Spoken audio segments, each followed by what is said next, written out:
चीन का एक वायरस अभी समाप्त ही हुआ था कि दूसरे वायरस ने भी अंतर्राष्ट्रीय स्तर पर दस्तक दे दी है। जी हाँ, चीन में एक नया वायरस लगातार मीडिया रिपोर्ट्स के मुताबिक फैल रहा है और लगातार बच्चे जो हैं, खासतौर पर 14 वर्ष से कम उम्र के जो बच्चे हैं, वो इस पूरे वायरस की वजह से प्रभावित हो रहे हैं।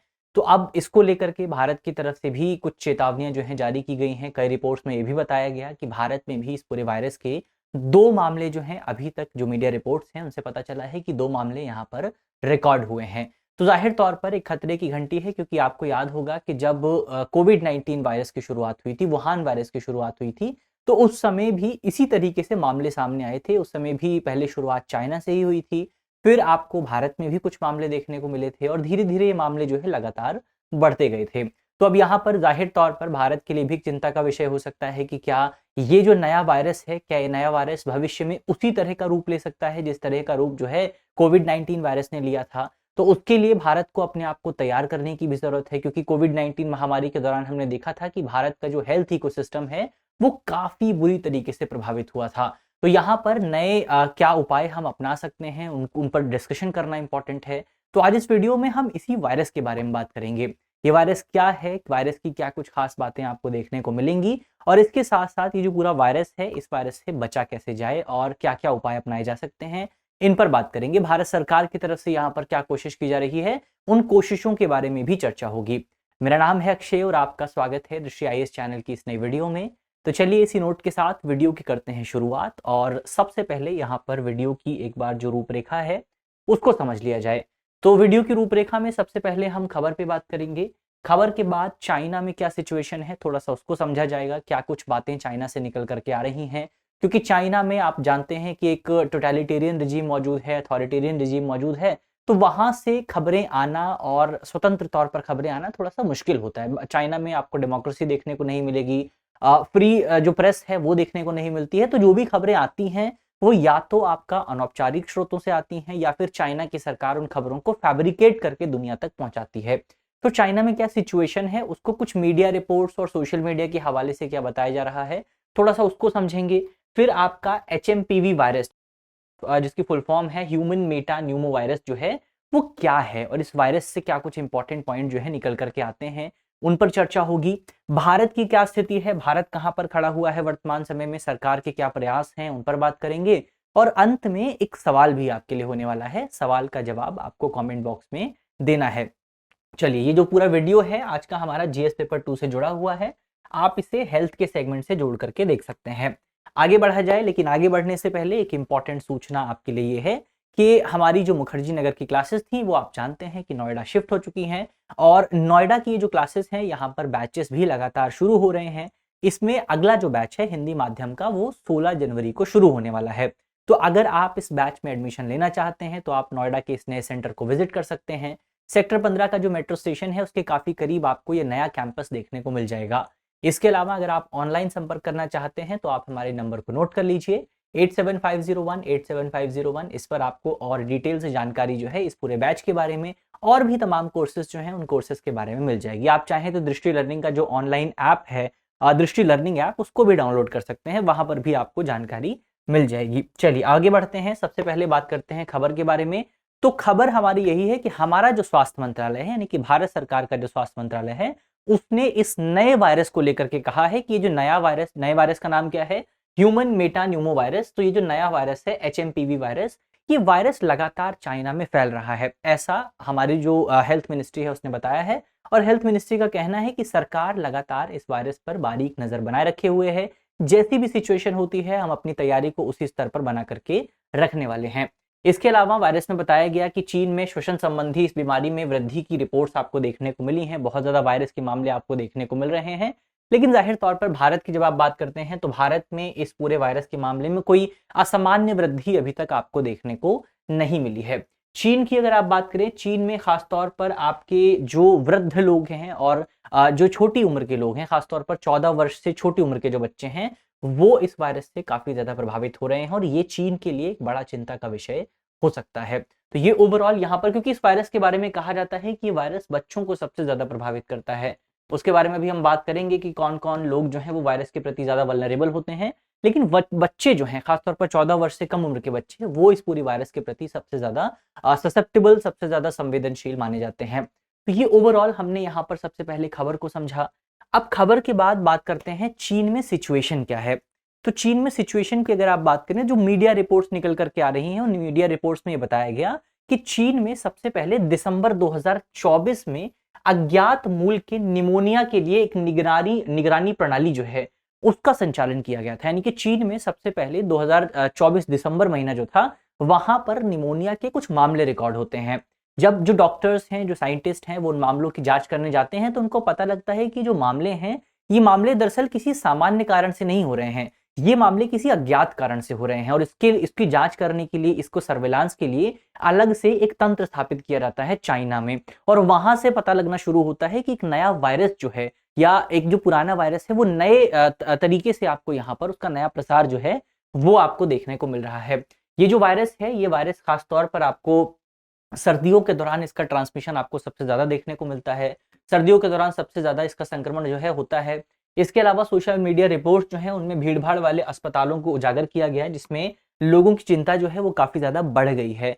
तो ऐसी कई रिपोर्ट सामने आई, ऐसी कई तस्वीरें सामने आई, जहाँ पर ये देखने को मिला कि चाइना के बहुत सारे हॉस्पिटल्स जो हैं, वहाँ लंबी-लंबी कतारें आपको देखने को मिल रही हैं। और इन्हीं कतारों ने, यही जो लाइन्स थी, इन्हीं क्यूज़ ने लोगों की चिंता को और ज़्यादा बढ़ा दिया, क्योंकि ये जो वायरस है, ये उसी तरीके से आगे बढ़ रहा है जैसी सिचुएशन आपको कोविड-19 महामारी के दौरान देखने को मिली थी। आपको याद होगा, उस दौरान भी जो वुहान शहर था, वहां पर यही सिचुएशन बनी हुई थी। लगातार वायरस के मामले सामने आ रहे थे, हॉस्पिटल से बहुत सारी तस्वीरें सामने आ रही थी, और यही कुछ सिचुएशन आपको वर्तमान समय में ये जो नया वायरस है, एचएमपीवी वायरस, इसके साथ देखने को मिल रही है।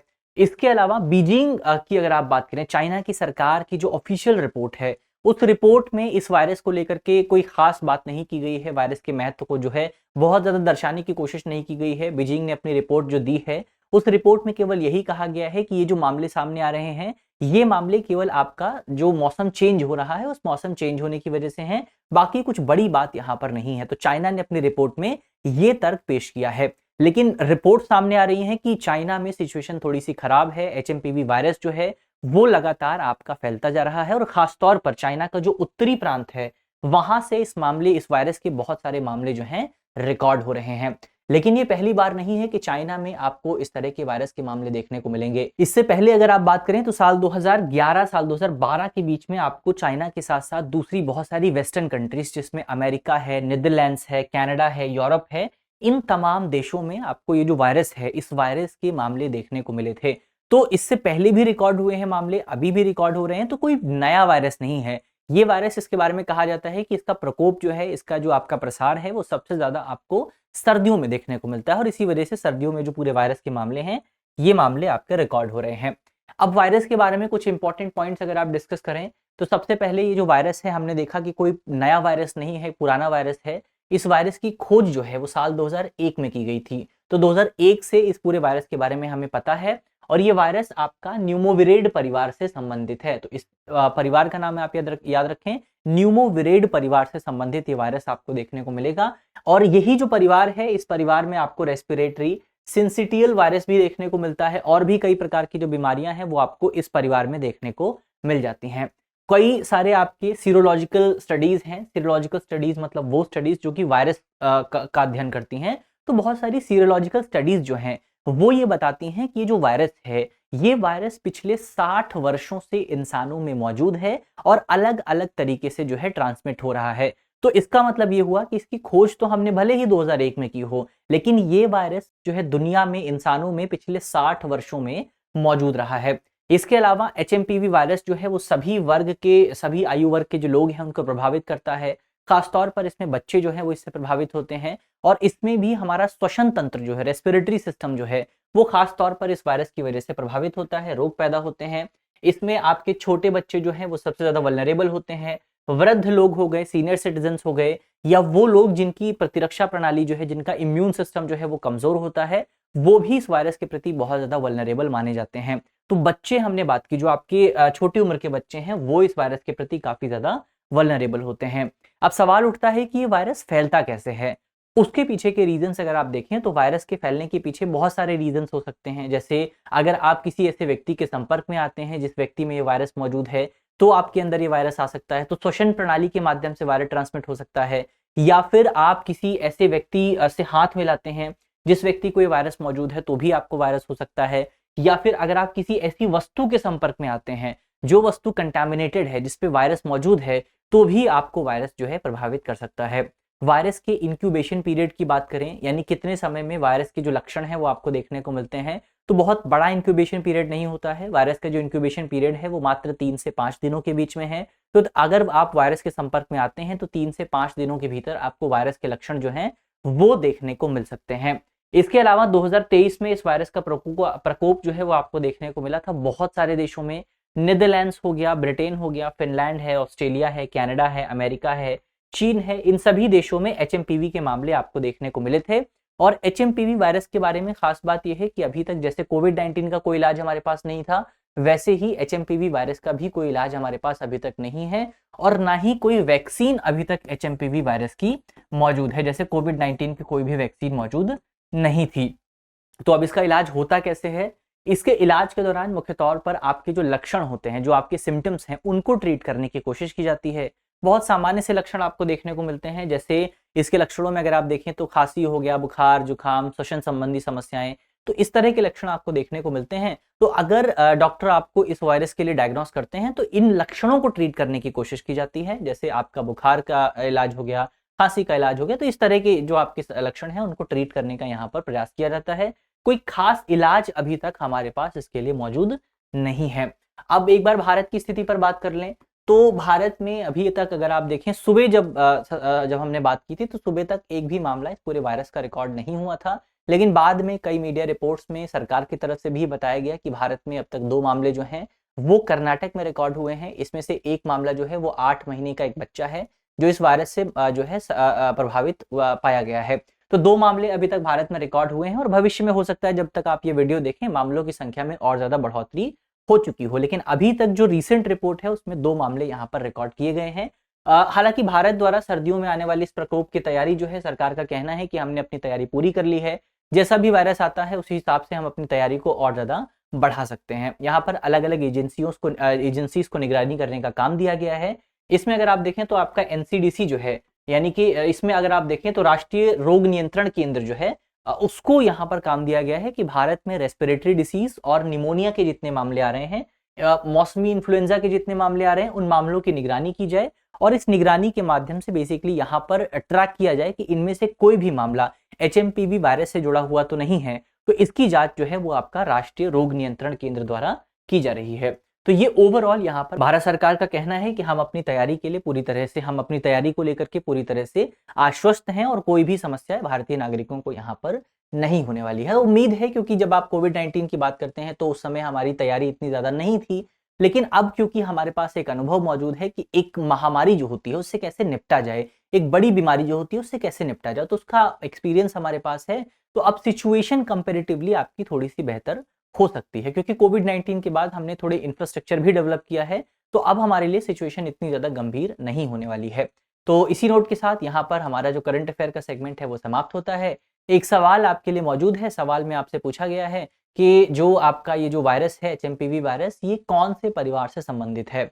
इसका जवाब आपको कमेंट बॉक्स में देना है। कमेंट बॉक्स में सवाल आपको पिन कर दिया जाएगा। उसमें आपके सामने 4 ऑप्शन हैं, जवाब आपको वहां पर देना है। चलिए इसी नोट के साथ वीडियो को करते हैं समाप्त और उम्मीद है कि वीडियो आपको अच्छी लगी होगी। अगर वीडियो पसंद आई है तो कमेंट करके बताना बिल्कुल मत भूलिएगा। मिलते हैं आपसे अगली वीडियो में, तब तक के लिए अपना ख्याल रखिए, ध्यान रखिए, पढ़ते रहिए। धन्यवाद।